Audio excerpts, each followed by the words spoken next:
அன்பான யூடியூப் வாடிக்கையாளர்களே, கடந்த சில தினங்களுக்கு முன்பதாக கல்லூரி கனவுகள் என்ற தலைப்பில் ஒரு யூடியூப் மூலமாக மருத்துவ படிப்பை குறித்து பல கருத்துக்களை நான் தெரிவித்திருந்தேன்.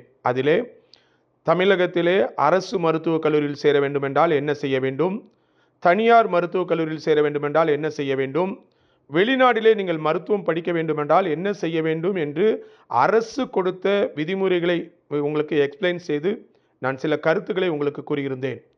அதன் தொடர்ச்சியாக சில பெற்றோர்கள் மாணவர்கள் என்னிடத்திலே பல கேள்விகளை கேட்டார்கள். அதில் அந்த கேள்வி மூலமாக நான் ஒரு ஆராய்ச்சி செய்து அதை இப்போ உங்களுக்கு நான் கொடுக்க போகிறேன். மீண்டும் அதை உங்களுக்கு ஒரு சில கருத்துக்களை மீண்டும் தெரிவித்து எந்தெந்த நாடுகளிலே நீங்கள் படிக்கலாம், எந்தெந்த நாடுகளிலே நீங்கள் படித்தால் அது நன்றாக இருக்கும், இங்கு வந்து நல்ல மருத்துவராக நீங்கள் தொழில் புரிய முடியும் என்ற எண்ணத்தில் ஒவ்வொரு நாட்டை குறித்தும் நான் கருத்துக்களை தெரிவிக்கப் போகிறேன். இன்று இந்த யூடியூப் வாயிலாக பிலிப்பைன்ஸ் நாட்டை குறித்து நான் பேச ஆசைப்படுகின்றேன். ஏன் என்று நீங்கள் கேட்கலாம். பிலிப்பைன்ஸ் போகாதீர்கள் என்று தான் நிறைய பேர் மார்க்கெட் பண்ணுகிறார்கள் என்று சொல்லி என்னிடத்தில் கேள்வி கேட்டார்கள். ஆகையினாலே நான் பிலிப்பைன்ஸ் நாட்டை எடுத்து அதை ஒரு ஆராய்ச்சி செய்து அதில் இருக்கின்ற பிளஸ் மற்றும் மைனஸ் இரண்டையும் வைத்து நான் இதில் உங்களுக்கு தொகுப்பாக வழங்குகின்றேன். தயவுசெய்து இதை கேட்கிறவர்கள் உடனடியாக நிறுத்திடாதீங்க, கடைசி வரைக்கும் நீங்கள் கேட்கணும். ஏன்னா நீங்கள் கடைசி வரைக்கும் கேட்டால் தான் நான் என்ன கருத்து சொல்ல வரப்போகிறேன், அது உங்களுடைய பிள்ளைகளுக்கு அல்லது உங்களுக்கு பிரயோஜனமாக இருக்கும் என்பதை நீங்கள் புரிந்து கொள்ள முடியும். நீங்கள் இடையில அங்கங்கே விட்டு கேட்டுட்டு கடைசியில் என்ன குறை சொல்லக்கூடாது. தொடக்கத்தில் முதல் இறுதி வரை நீங்கள் தெளிவாக கேளுங்கள். அப்பொழுது உங்களுக்கு அது நன்றாக புரியும். அதில் ஏதாவது கேள்விகள் இருக்குமானால் நீங்கள் என்னை தொடர்பு கொண்டு என்னை நீங்கள் கேள்வி கேட்கலாம். நம்பர் 1, அந்த நாடானது பிலிப்பைன் நாடானது ரொம்ப சேஃப்டியானது. அந்த நாட்டில் பெண்கள் அதிகமாக இருக்கிறார்கள், ஆண்கள் மிகவும் சாதுவானவர்கள், ஆங்கிலம் தெரிந்தவர்கள், எல்லாருமே கிட்டத்தட்ட ஆங்கிலம் நல்லா பேசுவாங்க. நம்முடைய பெண் பிள்ளைகளுக்கும் ஆண் பிள்ளைகளுக்கும் மிகவும் சேஃப்டியான ஒரு நாடு. கலாச்சாரம் நம்முடைய கலாச்சாரத்தை ஒத்து போகக்கூடியது, ரொம்ப அருமையான ஒரு நாடு. நம்முடைய பிள்ளைங்க நிறைய ஆயிரக்கணக்கான மாணவர்கள் கிட்டத்தட்ட 20 ஆண்டுகளுக்கு மேலாக அங்கே படித்து மிகவும் சேஃப்டியாக இந்தியாவில் வந்து தமிழ்நாட்டில் வந்து அரசு வேலையில் இருக்கிறார்கள் மற்றும் பெரிய பெரிய மருத்துவமனைகளில் இந்த கல்லூரியில் படித்த மாணவர்கள் இருக்கின்றார்கள். ஆகையினால நான் அதை வந்து முதல் தரப்படுத்துகிறேன். ரெண்டாவது, அங்கிருந்து வர்றது ரொம்ப ஈஸி. வர்றது போகிறதுக்கு 4 அழகான ஃப்ளைட் வசதிகள் இருக்கிறது. சாப்பாடு நம்ம பெற்றோர் நம்ம மெயினாக பார்க்குறது நம்ம பிள்ளைகளுக்கு இங்கேருந்து போகிறாங்களே நம்ம பிள்ளைகளுக்கு சாப்பாடு எப்படி இருக்கும். அந்த நாட்டில் நான் கேள்விப்பட்டது வரை, நான் பார்த்தது வரை, இந்திய தமிழகத்தை சேர்ந்த குக் அங்கே வேலை பார்க்கிறார்கள். நம்முடைய உணவு அங்கே கொடுக்கப்படுகிறது. சாதம் கொடுக்குறாங்க, சப்பாத்தி, பரோட்டா, இட்லி, தோசை இப்படின்னு நம்முடைய ஃபுட் எல்லாமே கிடைக்கிறது. அதே போல் நார்த் இந்தியனுக்கு ஏற்ற சப்பாத்தி மற்றும் அவர்களுக்கு தேவையான உணவு வகைகளும் கொடுக்கப்படுகிறது. எக்ஸ்பென்சஸ் பார்த்தீங்கன்னா எக்கனாமிக்கில் பார்க்கும்போது ரொம்ப சீப். மற்ற நாடுகளை கம்பேர் பண்ணும்போது காஸ்ட் ஆஃப் லிவிங் வந்து ரொம்ப ரொம்ப ரொம்ப கம்மி. அது நமக்கு பெற்றோருக்கு ரொம்ப வசதியாக இருக்கும். ஆல்ரெடி நான் சொன்னது போல் நம்முடைய சென்னை, தமிழகத்துடைய சென்னையில் என்ன கிளைமேட் இருக்கோ அதே கிளைமேட் தான் பிலிப்பைன்ஸ் நாட்டில் இருக்குது. மிகவும் அருமையான நாடு. இங்கே வெயில் அடிக்கிற மாதிரி அங்கே அதே வெயில், இங்கே மழை பெய்கிற மாதிரி அதே மழை. என்ன கொஞ்சம் மழை ஜாஸ்தியாக இருக்கும், ஏன்னா அங்கே வந்து நிறைய மரங்கள் நிறைய இருக்குது, நிறைய தீவுகளாக இருக்கிறதுனால நிறைய மழைகள் பெய்யும். ஆனால் குளிர்வு என்ற கிடையாது. சில நாட்டில் பார்த்தீங்கன்னா -டிகிரியில் போய் உட்காந்துருப்பாங்க. நம்ம ஏசி போட்டாலே நம்ம கை கால் ஆடுது. 21-18 வைக்கும் போதே கை கால் ஆடுது. மைனஸில் போகும்போது நம்முடைய பிள்ளைகள் எப்படி தாக்கு பிடிக்க முடியும், எப்படி படிக்க முடியும், எப்படி உடலை பார்த்துக்கிட முடியும். ஆனால் பிலிப்பைன்ஸில் அப்படி இல்லை. நம்ம சென்னையில் என்ன கிளைமேட் இருக்கோ அதே கிளைமேட்டு தான் அங்கேயும் இருக்குது. காலேஜ் எடுத்துட்டிங்கன்னா அந்த நாட்டில் நிறைய கல்லூரி இருக்குது. அதுலேயும் இந்த தவாவ் கிட்டத்தட்ட 40-50 ஆண்டுகளாக நடைபெற்று இருக்கிறது. ஒரு கிறிஸ்தவ ஸ்தாபனத்தால் நடத்தப்படுது. அருமையான அகாடமிக் ரிசல்ட். அந்த நாட்டிலே சிறந்த மருத்துவக் கல்லூரி, பாஸ்கோவுடைய அங்கீகாரம் பெற்ற ஒரு கல்லூரி. இப்போவும் அது பாஸ்கோவால் இருக்குது. பாஸ்கோன்னா நம்ம ஊரில் அக்ரெடைசேஷன் சொல்கிற மாதிரி அவங்களுக்கு கொடுக்குற பாஸ்கோ அக்ரெடைசேஷன். தலை சிறந்த ஒரு மருத்துவத்தை கிளினிக்கலாகவும் டீச்சிங்லேயும் டீச்சர்ஸ், எக்ஸ்பர்ட் டீச்சர்ஸ், நிறைய டாக்டர்ஸ். நிறைய நாட்டில் ஹாஸ்பிட்டல் இருக்கும், காலேஜ் இருக்கும், ஆனால் டாக்டர் இல்லாமல் இருப்பாங்க. ஆனால் அங்கே அப்படி இல்லை. எக்ஸ்பீரியன்ஸ் சீனியர் டாக்டர்ஸ் கிளாஸஸ் ரொம்ப அருமையாக எடுப்பாங்க. மக்களுக்கு மிக எளிதான முறையில் சொல்லித்தராங்க. இன்னும் சொல்ல போகிறதா அங்கே வந்து கண்டினியூஸ் அசஸ்மெண்ட் எக்ஸாமினேஷன், அதாவது செமஸ்டர் மட்டும் கிடையாது, கண்டினியூஸாக ஒவ்வொரு வாரமும் 2 வாரத்துக்கு ஒரு தடவை, மாதத்துக்கு ஒரு தேர்வு வச்சு ஒவ்வொரு தேர்வு மதிப்பெண் எடுத்து ரொம்ப ஈஸியாக பாஸ் பண்ணக்கூடிய அளவுக்கு வச்சுருக்காங்க. எம்சிக்யூ மெத்தடில் தான் எக்ஸாம் இருக்குது. பிள்ளைங்கள் படிக்கிறதுக்கு ரொம்ப ஈஸி. அதற்கு தரமான கல்வி அவங்க கற்றுத்தராங்க. இவ்வளவும் இருக்குது. நான் சொன்ன என்எம்சியோட இதை கம்பேர் பண்ணி பாருங்கள். என்எம்சி என்ன சொல்லியிருக்கு? நம்முடைய நேஷனல் மெடிக்கல் கவுன்சில் சொன்னதெல்லாம் அந்த காலேஜ் ஃபில் பண்ணுதா அப்படின்னா கண்டிப்பாக ஆமாம். நம்பர் 1, 54 மாதம் நீ எம்டி படிக்கணும். அங்கேயும் 54 மாதம் இருக்குது. 12 மாதம் இன்டர்ன்ஷிப் அந்த காலேஜுடைய ஹாஸ்பிட்டலில் பண்ணணும். அதுவும் இருக்குது. மீடியம் ஆஃப் 3வது மீடியம் ஆஃப் இன்ஸ்ட்ரக்ஷன் என்ன? இங்கிலீஷ். அங்கே மீடியம் ஆஃப் இன்ஸ்ட்ரக்ஷன் இங்கிலீஷ் தான். 4வது அங்கே அதோடைய டிகிரி ஷெட்யூல் 1 படி போகுதா? நம்மகிட்ட இருக்கிற அகாடமிக் ஷெட்யூல் அத்தனை சப்ஜெக்டும் அப்படியே அங்கே போகுது. அதே போல் அந்த டிகிரி இந்தியாவில் பயிற்சி பெறுவதற்கு தேவையான ரிஜிஸ்டரபிள் மற்றும் இப்போ கடந்த மாதம் மே மாதத்தில் அழகான ஒரு ஆர்டரை அந்த பிலிப்பைன்ஸ் அரசாங்கமானது இந்திய மக்களை வரவேற்பதற்காகவே ஒரு அழகான ஒரு அந்த பார்லிமெண்ட், அதாவது நம்ம ஊரில் பார்லிமெண்ட் சொல்கிற போது மேல் சபை கீழ் சபைன்னு சொல்கிறாங்க, ராஜ்யசபா லோக்சபா.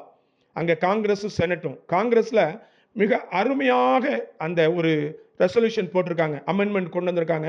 1959 சட்டப்படி நம்ம வெளிநாட்டவர்கள் யாரும் அந்த நாட்டில் வேலை பார்க்க முடியாது. ஆனால் இப்பொழுது இந்த காங்கிரஸ் அதை மாடிஃபை பண்ணி யார் வேண்டுமானாலும் பிலிப்பைன்ஸ்லேருந்து நீங்கள் வேலை பார்க்கலாம் என்று ஒரு சின்ன இதை கண்டிஷன்ஸ் கொடுத்துருக்குறாங்க. ஒன்று, அந்த நாட்டில் நீங்கள் ரிஜிஸ்டர் பண்ணி லைசன்ஸ் வாங்கணும் அப்படின்னா வெளிநாட்டவர்களாக இருந்தால் நீங்கள் 54 மாதமும் 60 மாதமும் இந்த 12 மாதம் இன்டர்ன்ஷிப் நீங்கள் பண்ணியிருந்தா உங்களுக்கு ஒரு ஸ்பெஷல் லைசன்ஸ் கொடுத்துருவாங்க. அந்த லைசன்ஸை நீங்கள் எடுத்துகிட்டு இந்தியாவில் அழகாக நீங்கள் எஃப்எம்ஜி முடித்து இங்கே ரிஜிஸ்டர் பண்ணிக்கலாம். இல்லை நான் இந்தியாவுக்கே வர இஷ்டப்படலை, அங்கேயே இருக்கணும்னா நீங்கள் அங்கே ஒரு பிஎல்இன்னு ஒரு எக்ஸாம் இருக்குது. அது இங்கிலீஷில் தான் நடக்கும். அவங்க கண்ட்ரி லாங்குவேஜ் இல்லை, பெசையாஸில் இல்லை, இங்கிலீஷில் மட்டும்தான். அதில் எழுதி நீங்கள் பாஸ் ஆனால் நீங்கள் அந்த நாட்டிலேயே வேலை பார்ப்பதற்கு அந்த நாடு உங்களுக்கு இப்பொழுது அனுமதி தந்திருக்கு. இதுவரைக்கும் அது இல்லை, இப்பொழுது தான் அதை வாங்கி கொடுத்துருக்குறாங்க. இதற்காக நம் நாட்டை சார்ந்தவர்கள், தமிழகத்தை சார்ந்தவர்கள் பெரும் முயற்சி செய்து அந்த நாடோட கூட்டு சேர்ந்து அந்த நாட்டோட எல்லா அதிகாரிகளையும் பார்த்து இதை அழகாக பெற்று தந்திருக்கிறாங்க. அவங்களுக்கு நான் நன்றி சொல்ல கடமைப்பட்டிருக்கேன். இது நம்ம பிள்ளைகளுக்கு மிகவும் யூஸ்ஃபுல்லாக இருக்கும். இன்னும் நீங்கள் கேட்கலாம், எதுக்கு இந்த கண்ட்ரியை மட்டும் நீங்கள் சொல்கிறீங்க, இந்த காலேஜை சொல்கிறீங்க? இங்கே வந்த பிறகு இந்த எஃப்எம்ஜின்னு ஒன்று இருக்குது.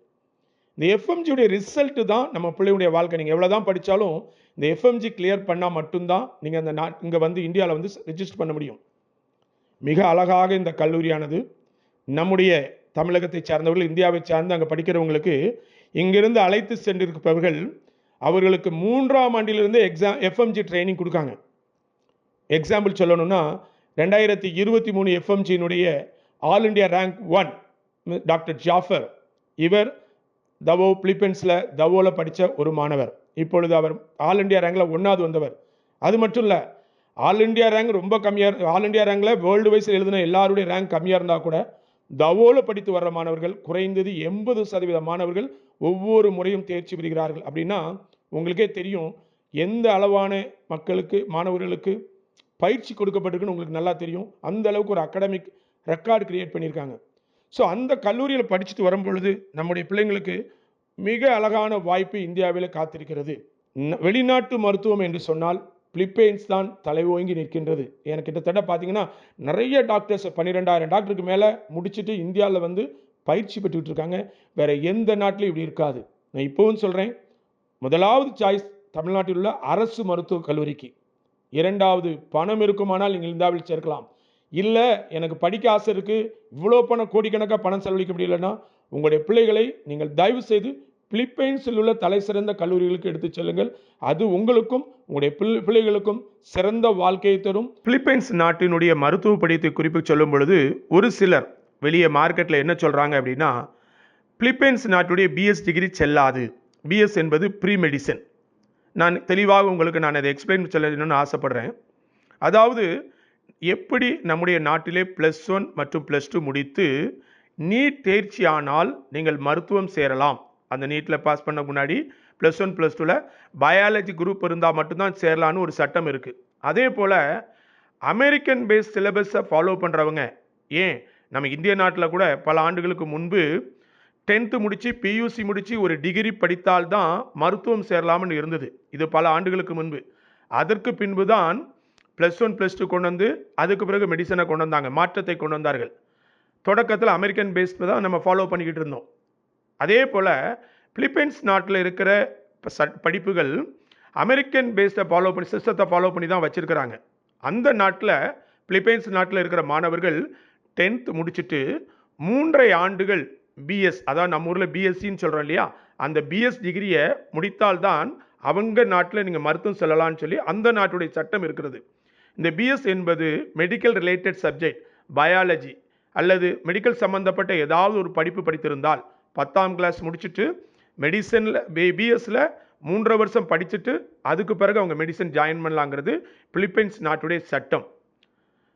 இப்போ நம்முடைய இந்தியனுடைய நாம்ஸ்க்கு வாங்க. என்எம்சி என்ன சொல்லுது? அட்வைஸரில் தெளிவாக சொல்கிறான், எனக்கு 54 மாதங்கள் நீங்கள் மெடிசன் படித்திருக்க வேண்டும். நீங்கள் படிக்கின்ற பிஎஸ் இந்த 54 மாதத்துக்குள்ளே வரக்கூடாது. அந்த நாட்டுடைய சட்டத்திட்டத்திற்கு உட்பட்டு இந்த பிஎஸ் என்பது படிக்க வேண்டியிருக்கிறது 4.5 ஆண்டு எம்டிக்கு முன்பதாக. அதுவும் அந்த நாட்டில் நீங்கள் படிக்க வேண்டிய அவசியமும் இல்லை. அந்த நாடு ரெகக்னைஸ் பண்ணுகிற யூனிவர்சிட்டியில் நீங்கள் படித்து வந்தால் போதும் தான் சொல்லுது. அதுதான் அந்த நாடும் சொல்லுது, இந்தியன் அரசும் சொல்லுது. அதனால் நீங்கள் அதில் குழம்ப வேண்டிய அவசியம் இல்லை.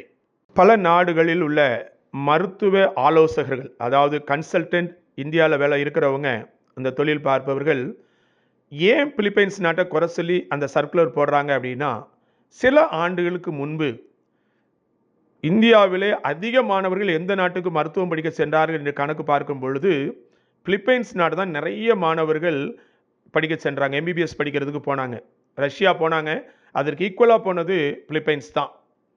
இந்த பிலிப்பைன்ஸில் நிறைய பேர் போனனால இன்று புத்திசல் போல் நிறைய நாடுகளில் நிறைய மருத்துவக் கல்லூரிகள், தனியார் கல்லூரிகள் வந்து இந்த கன்சல்டன்ட் நிறைய பேர் சேர்ந்துட்டு பிலிப்பைன்ஸ் நாட்டுக்கு நிறைய பேர் போயிட்டாங்க அப்படின்னா நம்ம நாட்டுக்கு பிள்ளைகள் வரமாட்டாங்கங்கிற ஒரே எண்ணத்தில் எல்லாம் ஒன்று சேர்ந்து பிலிப்பைன்ஸ் போகாமல் இருந்தால் நம்ம பிள்ளைகள் நமக்கு வருவாங்கங்கிற ஒரே நோக்கத்தோடு 2021-22 போட்டிருக்கிற நோட்டரி அட்வைசரியெல்லாம் எடுத்து, என்எம்சி கொடுத்த அட்வைசரியெல்லாம் எடுத்து மொத்தமாக எடுத்து எல்லாருக்கும் போட்டு விட்றாங்க, போகாதே போகாதே போகாதேன்னு. நீங்கள் பெற்றோரும் மாணவரும் நல்லா தெளிவாக தெரிஞ்சுக்கணும், எதுக்காக பிலிப்பைன்ஸை மட்டும் அடிக்கிறாங்க, ஏன் அவங்க நாட்டுடைய சொல்லாமல் ஏன் செய்கிறாங்கன்னா, இந்த பழுத்த மரம் தான் கல்லடிப்படுங்கிற மாதிரி எங்கே நிறைய பேருடைய மோகம் இருக்கிறதோ, நிறைய பேர் படிக்க போகிறாங்களோ அதற்கு எதிராக நிறைய ஏவுகணைகளை தாக்குறாங்க. நான் உங்களுக்கு தெளிவாக சொல்ல விரும்புகிறேன், நம்முடைய என்எம்சியுடைய கெசட்டில் 18/11/2021 உள்ள கெசட்டில் தெளிவாக சில கருத்துக்களை சொல்லியிருக்காங்க. அதில் நீங்கள் பார்த்தீங்க அப்படின்னா அதனுடைய பாயிண்ட் நம்பர் 4 பியில் சொல்கிறான், ரிஜிஸ்டர்ட் வித் ரெஸ்பெக்டிவ் ப்ரொஃபஷனல் பாடின்னு சொல்கிறான். சுப்ரீம் கோர்ட்டு சொல்லுது ரிஜிஸ்டரபிள். அப்போ இதில் ஒரு கன்ஃபியூஷன் இருக்குது. அப்பொழுது அந்த பிலிப்பைன்ஸ் நாட்டில் இருக்கிற ஆட்சியாளர்கள் 1959 ஒரு மெடிக்கல் ஆக்ட் போட்டிருக்காங்க. அதுக்கு பிறகு அந்த சட்டத்தை மாற்றவே இல்லை. இப்போ இந்தியாவினுடைய சட்டங்கள் மாறும் பொழுது பிலிப்பைன்ஸ் நாட்டினுடைய ஆட்சியாளர்கள் மக்கள் இந்திய மாணவ மாணவிகளை தன்னுடைய நாட்டிலே வந்து படிப்பதை அவர் கௌரவமாக நினைக்கிறார்கள். அதனால என்ன பண்ணுறாங்க, அங்கே இருக்கிற ஆட்சியாளர்கள்லாம் சேர்ந்து இந்த ஆக்டையே மாற்றுறாங்க. இந்தியாவினுடைய அரசாங்கம் என்ன சொல்லுகிறதோ அதற்கேற்ப பிலிப்பைன்ஸ் நாட்டில் உள்ள அதிகாரிகள் இந்தியாவினுடைய மாணவர்களை வரவேற்பதற்காக அந்த சட்டத்தை மாற்றி அமைக்கின்றார்கள். கடந்த 2 மாதத்துக்கு முன்பு நம்ம ஊரில் எப்படி லோக்சபா ராஜ்யசபான்னு இருக்கோ அதே போல் அந்த நாட்டை ஆட்சி செய்பவர்கள் காங்கிரஸ் மற்றும் செனட். காங்கிரஸ் என்பது கீழ் பாடி, அதில் எதெல்லாம் தீர்மானமாக்கப்படுகிறதோ அதை சரி செய்ய வேண்டியது செனட், நம்முடைய ராஜ்யசபா லோக்சபா மாதிரி.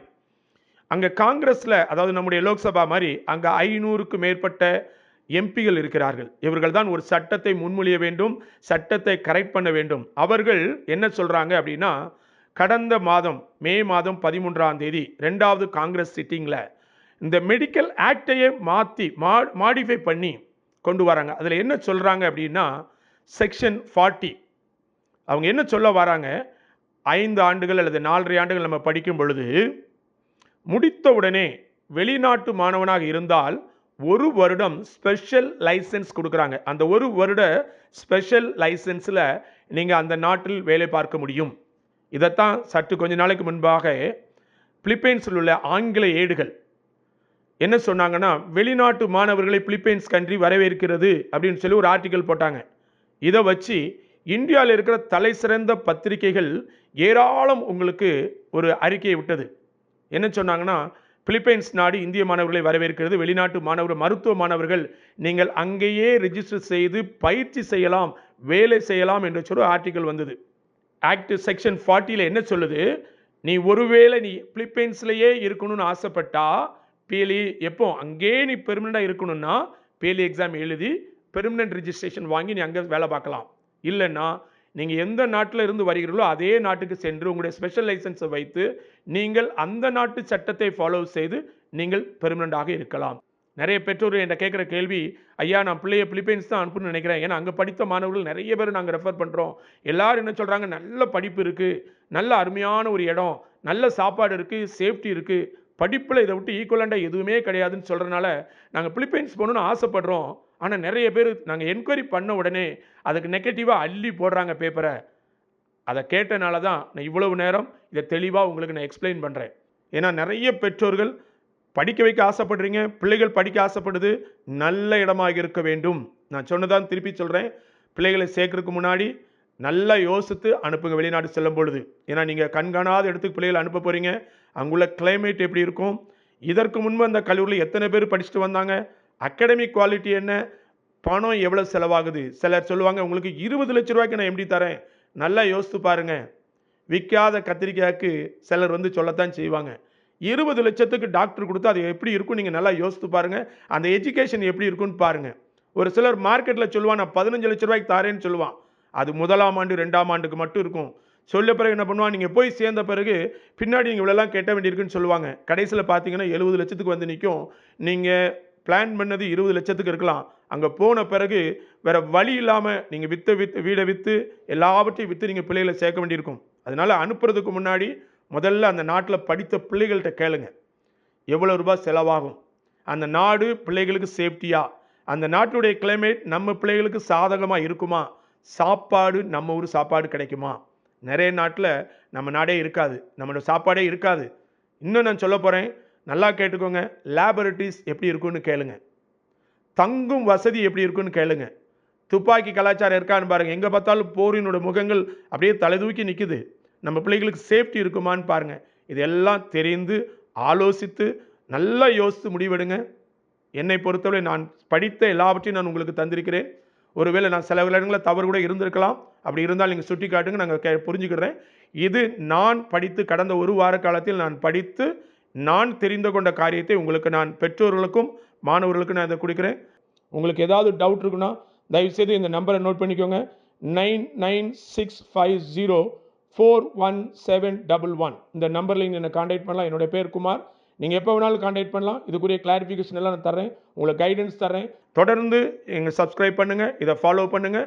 உங்களுக்கு ஒவ்வொரு நாட்டை குறித்தும் உங்களுக்கு வரும் நாட்களிலே பதிவு செய்வேன். தேங்க்யூ.